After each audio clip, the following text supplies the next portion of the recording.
Hello and welcome. The economy, that's India, has been facing some uncertainty in the recent past. Volatility is more like it. The rupee has crashed and then come back. The stock markets crashed and then came back. All this in the context of a larger sense of gloom and doom amongst industry, a sense of a failure of governance. Where does this all put us in particularly when we're trying to predict what's going to happen and whether or not people should be taking investment calls in India? Joining me to discuss that is someone who has perhaps a good vantage point view on that issue, Lord Meghnad Desai.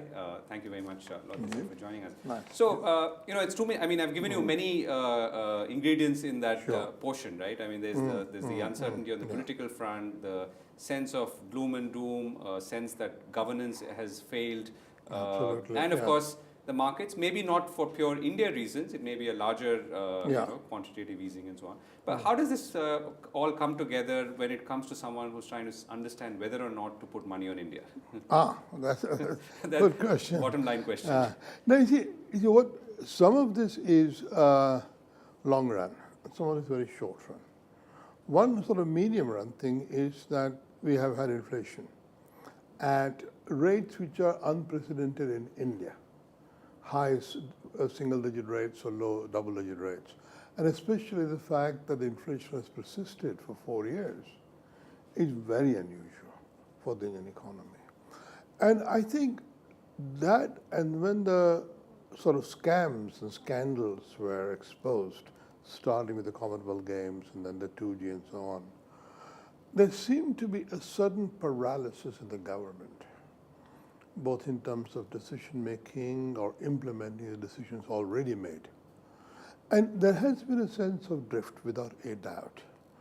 And especially now that even the growth rate has registered the fall, GDP growth registered the fall. And there is no hope that it will be reversed. So that's part of the gloom and doom. It's also, I think, that people feel this government is tired and has lost the plot. People are impatient for an election. Yes. Now, the rupee, I think, had to depreciate because the inflation being what it is, the real equilibrium exchange rate, whatever it is, was not in the mid-50s, it was somewhere in the 60s. And I think that plus the shenanigans of Bernanke, blowing hot and cold about tapering, has led to some of the volatility. But underlying the volatility is a pessimism.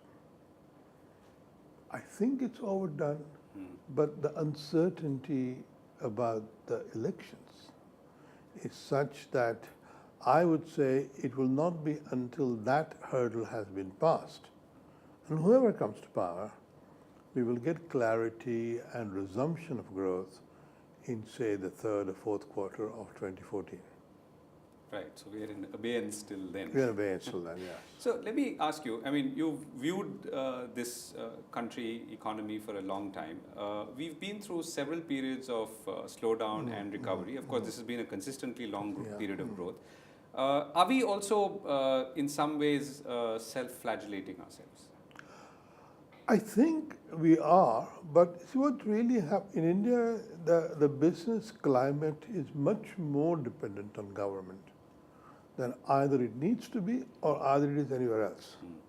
So nervousness on the part of the government, the idea that the government has lost the plot or that it has become hostile to business, has been growing more or less for the last 2 years. The Vodafone judgment was all right. The government's attempt to reverse it by retrospective legislation was a very big shock. And that led to an outflow of Indian capital abroad. And there is a feeling among the Indian sort of biggish businessmen that India is for a time being not a good place to put down a business in. Maybe when things improve, they'll come back. So there's a bit of that. And because of inflation, savings are down, household savings are down, households are trying to preserve the living standards and not save, and investment is down. So a lot of these things have converged. And ultimately, I think politics is the key. Change the politics and you'll change the optimism. So, if you were to look back at the period of growth or good growth that we saw this decade Sure. and the last, is it because in some ways that the broad the macro factors, so to speak, were so strong that it's really a default setting, so to speak? I mean, it's not, because, I mean, who do we give credit to this for, or should no one deserve credit? Well, when you think about it, globally, 1992 to 2007 was the longest period of sustained boom in modern capitalism. It's not been like that for 15 years. Yes, there was a dot-com boom collapse, but that was very temporary. And there are a lot of cheap interest rates. Now, India, because it began reform at the start of that cycle, and in India, reform has become a consensual affair. But that means the pace is not very good, but it is never reversed. So the cumulative impact of 91-96 reform, not being reversed 96-98, BJP NDA coming back and doing some more reforms, that was all adding up. So in the 21st century, India was looking at 8 to 9% and aspiring to go high. That has been stopped. And people are sort of surprised whether this is a change in the fundamentals or is basically a change in the message the government is sending and the policy paralysis and so on. I think it's the latter. I think fundamentals are not all that much changed. And when we have greater clarity in policy making, growth will resume.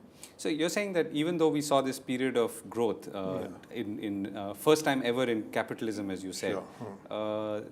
We as a country are not necessarily bound by those boundaries, I mean, so to speak. You see, the slowdown which came in 2008 slightly hit India, but India, like China, recovered quickly out of it. Yeah, and then we had a separate set of problems. So separate set of problems came up in 2011, 2012. And most of them were domestically generated.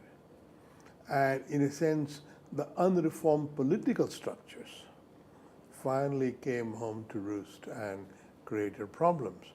But it's also a lack of leadership, because those problems were not such that the government could not have overridden it. But my own private view is that, in a sense of Manmohan Singh had a quintuple bypass operations before 2009 elections, and Sonia Gandhi has not been well. So nobody talks about it in India, but I think both of them are not operating at their full capacity. Even if that model of was an ideal one. Yeah, because in a sense it's possible in India for the executive to override these things and just sort of ignore them, but it wasn't done. So let me ask you the Britain-India question. Right? Sure. How does that look today, and is that any trade between the two countries has been slowing down? I mean, is that true? I always feel it's very frustrating, because you always have the feeling that it could be so much better. They both could be doing much more together, avoid misunderstandings and so on. But I think each takes the other for granted. And each pursues their own domestic pressures and doesn't really worry about the other. So the fact that we have this whole immigration business in the UK, politics, and it has nothing to do with India, but it has to do with sort of a certain feeling of unease when the economy has slowed down. Somebody must be responsible. Let that be the foreigner. And again, because the government cannot control within EU labor movements, the bulk of the adjustment falls on the outside EU, which is mainly South Asia. And the South Asians feel, nothing to do with us, We gave you skilled labor, we gave you good students, and here you are after us. And the government, on the other hand, because of its own political pressure, feels it has to be seen to be doing something. And for me, what's most remarkable development in the last 10 years in Britain is people who used to be sort of left of center, sensible people, they have taken up immigration as a deeper problem than I'd ever expected them to be. You know, David Goodhart, as you know, has written a book about this, and my friend Robert Rothon. And I think that is something which the government will have to tackle if it is going to be friendly with India, and has to say, listen, be that as it may, that is not the problem that we face regarding trade and investment with India. So there are the positives, there are the Ratan Tata, JLR positives, and all sorts of other things. There are lots of Indian students, there are Indian teachers and so on, NHS. But it's always the case that because we take each other for granted, we don't put in the effort to smooth things out. Right. Last question. So, given all this, and in general as well as in the British context, should investors be looking at India? And when I say investors, I mean more direct investment and so on at this point, or wait till things sort themselves out and come back?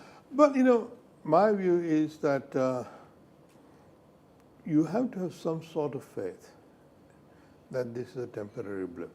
It's going to come back. And you have that? Yeah, I have it. Secondly, you also have to remember that even if you want to invest in India, if you don't start now, nothing will happen in 12 months' time. Right.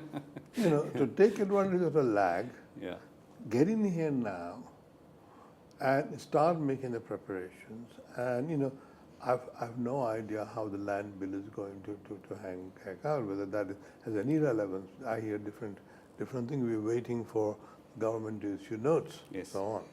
So I think in India, patience is the key. Things take longer than you believe. You have to study the problem thoroughly and start early.